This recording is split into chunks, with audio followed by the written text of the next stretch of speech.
Welcome back to The Discerning Mother. I am Brigid, your host, and today I am going to be sharing my own birth stories, which I'm surprised I haven't done that yet. So if you don't know about me, I am a mother of five, ages as of the time of this recording, 8, 6, 4, 2, and 10 months. So they're all still pretty little.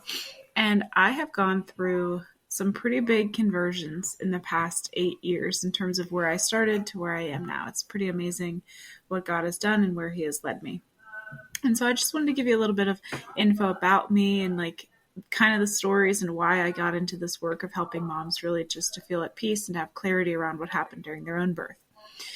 So birth is something that has obviously shaped me as a mother, as a woman, as your coach. And I really hope that sharing these messy and beautiful truths and stories will help you feel a little bit less alone in your own journey.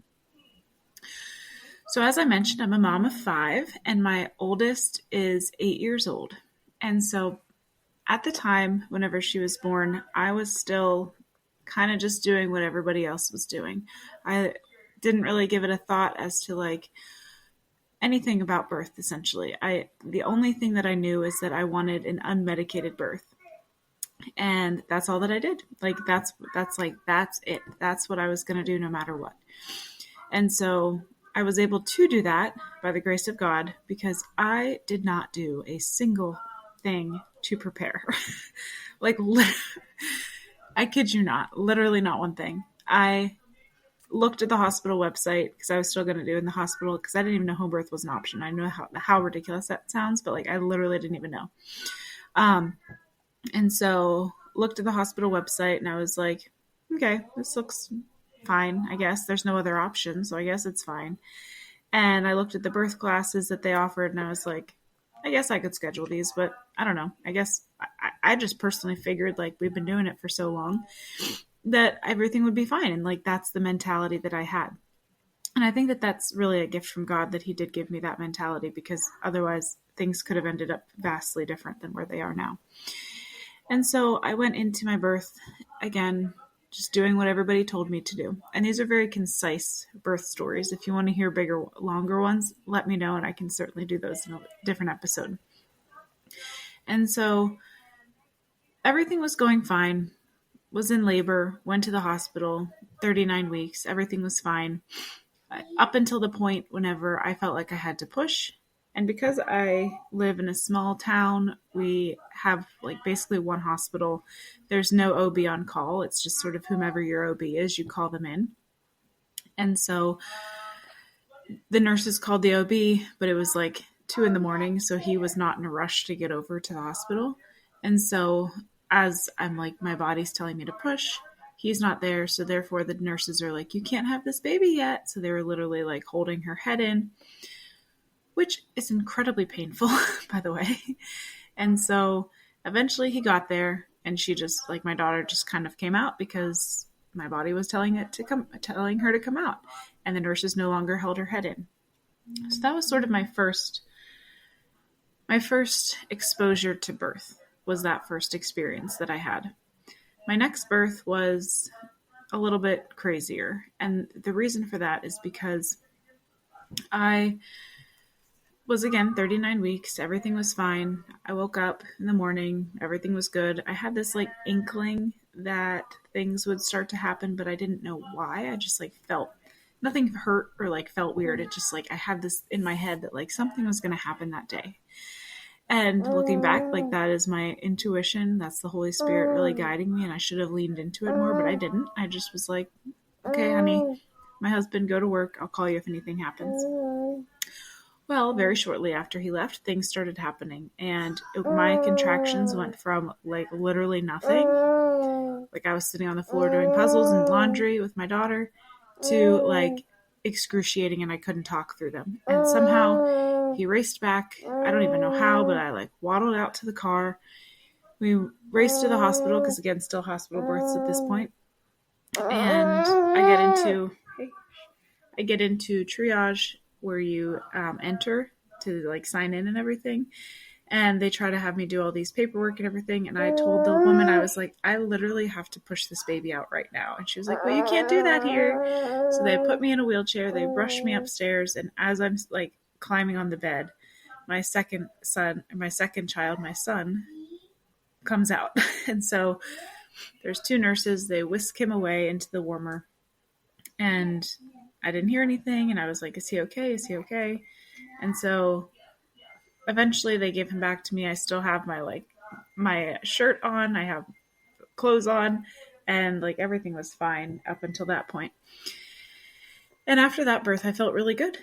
Nothing crazy happened at all. And then until about 5 hours later or so, that I went to the bathroom, didn't see any blood, which in my naivete thought like, oh, I'm healing really awesome. Like, I'm so great. And then I come to sit back down, and all of a sudden there was this gush of blood, like a river of blood comes out. And so my mother-in-law tells me to push the call button. I'm like in shock. My mother-in-law takes the baby. All these nurses come rushing in, pushing on my stomach. Like, they don't understand what's happening because my uterus is like already firmed back up. And they rush me into emergency surgery. The anesthesiologist like shoves papers in my face, takes off my crucifix. And when I ask why, she says, just in case you need resuscitated. And so that was alarming. It really was like in the movies where like my husband's standing in the doorway and like the bright lights and everything kind of make him like foggy. And so wake up in the post-op and have no idea what happened. And so about sometime after that, I was finally brought back to the postpartum room where I could see my baby. And I was like totally out of it. I was like, what just happened? And I can still remember the feelings of being like so cold, so hot, so cold, so hot. I couldn't really sit up very well because if I did, my blood pressure would drop and it would just feel like I was going to fall over. And again, just really searching for answers, and I didn't get them. And whenever I asked for them, I was literally told like, oh, you don't want to know what happened. And so I just took that as I didn't want to know what happened. I went home, or I had to get a blood transfusion like a day later because my numbers weren't coming up. Then eventually I went home, and about 2 weeks later, I was still so scared that I was just going to like bleed to death in the middle of the night. So I called the doctor and I was like, can I please come in and have you check whatever it is that you did? And so that's whenever I finally got some answers as to like what they did, where I had an artery, I guess, burst, and he needed to stitch it up. And so, yeah, so that's what happened. And typically your body gives you signals that that's happening in terms of like pain before the hematoma burst, but I didn't have any pain, so it was very odd. And so, yeah, I was really scared and filled out like the postpartum depression checklist, and they said that everything was fine and that I was fine, even though I knew that I was not fine.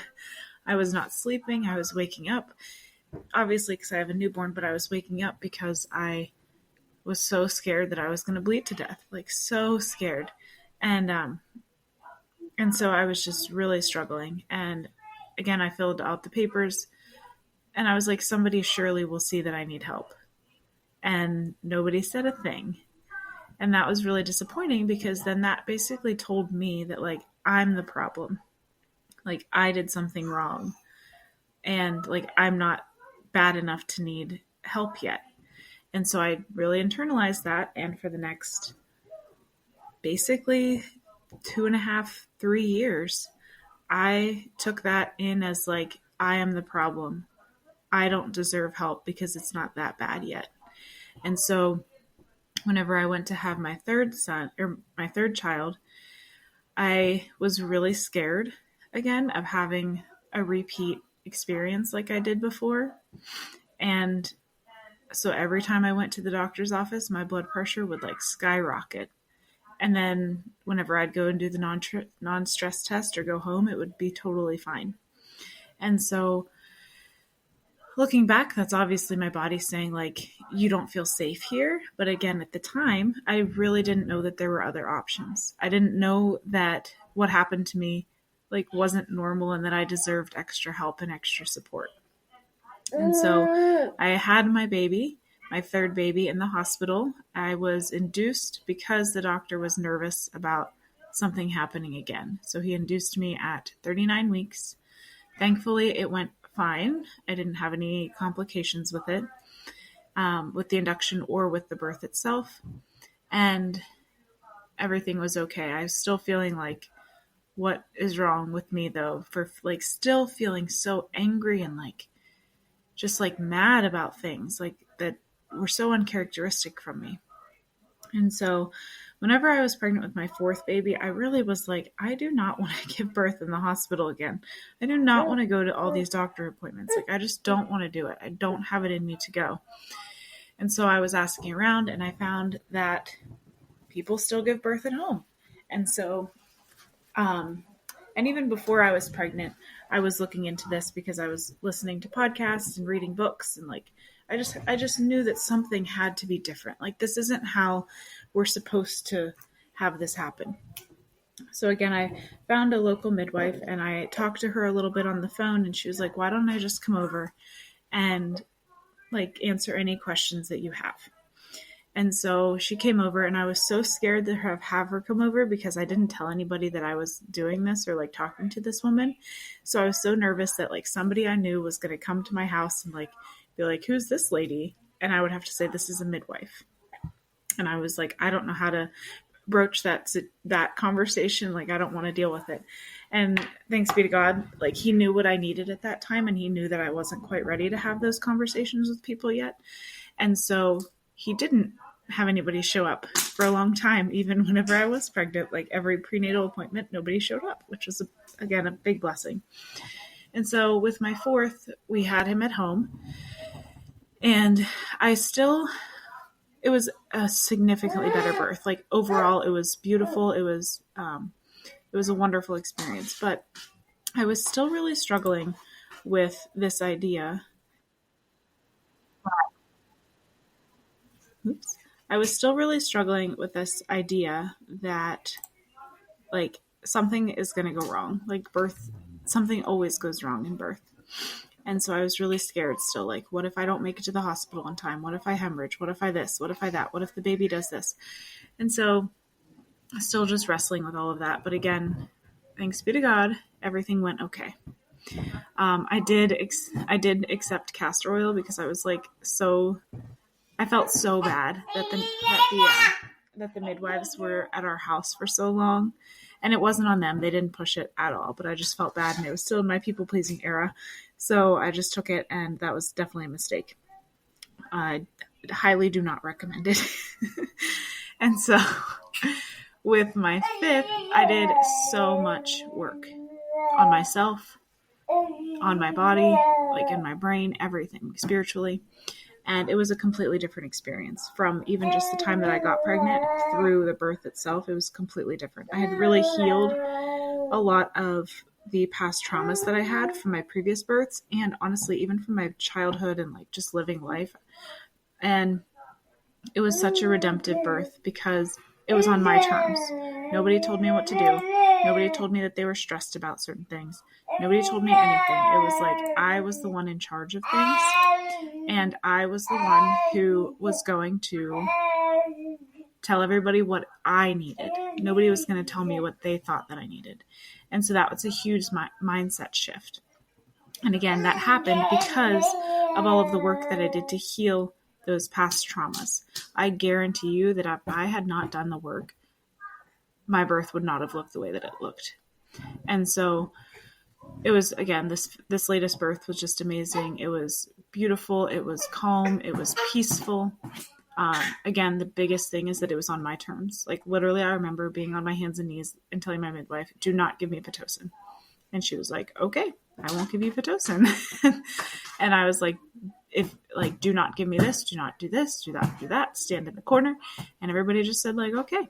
And so looking back, I can see how each of my births, they were stepping stones in my own healing journey, not just from a birth perspective, but from like a the whole person perspective. So they didn't just change me as a mother, because obviously they did, but they really led me to the work that I do with women today, which is to help them find peace in their own stories. So again, going from the people pleaser to the one who's confident. And not to say that I'm like never a people pleaser anymore, but like now that I recognize that in myself and I know that this is something that I struggle with, like I can at least set myself up for success. And I just think it's so important that, and even just healing traumas, like I've had things happen in my life, and I know for sure if I did not go through and heal those past traumas, then I would not be where I am today. I would not be the person I am today. I would not be the mother I am today. I would not be the wife I am today. And really that comes from like knowing in my bones that I am a daughter of Christ, that I am loved, and that I don't have to do anything in order to be loved and to be known as good. Like I just am, because God made me that way. And so, again, I think birth is this beautiful opportunity to really, pregnancy and birth is this beautiful opportunity to really explore what it is that God's calling us into. He's calling us into deeper relationship with him. And we do that through offering our bodies for our children, through doing the hard work now for our children, because we need to show up differently for them. Like if you just continue to show up the way that you're showing up now, is that going to change your lineage? Are you going to make saints? Are you going to help raise saints? I don't know. Maybe you will. But I know that for sure I needed to do this work. And every child that I have been given is just an invitation to dig deeper into that work and to dig deeper into that pain so that I can really change my lineage. Like I can change what's going on. And not that there is anything necessarily wrong before, but it's this idea that our role is to become saints on earth. Our role is not to be worldly. Our role is not to try to make other people happy. Our role, the whole purpose of why we're here is to become saints. And so in order to become a saint, you really have to dig in, heal the wounds that you have experienced, and offer them to Jesus and uniting them to his suffering. And so I'd love to hear your own stories. What were your experiences like? Reach out to me on Instagram, send me a voice message, send me an email. And if you are ready to really heal and step into your own power that is in Jesus, like let's talk. Book a free call with me and we can explore how we can walk this journey together. And just really please remember that your birth story does not define who you are. That you are only defined by Jesus. Like that is it. And you don't have to win anything. You don't have to do anything. You are worthy just because he made you and he loves you. And just remember that every step that you take towards healing is a step towards reclaiming your peace, is a step towards sanctification, is a step towards, again, like changing everything for yourself, for your family. And so I am always here for you. I would love to connect on Instagram. If this has helped you, please like, share, do all the things, rate it. And again, just let me know whatever's on your heart. I would love to connect with you. All right. God bless.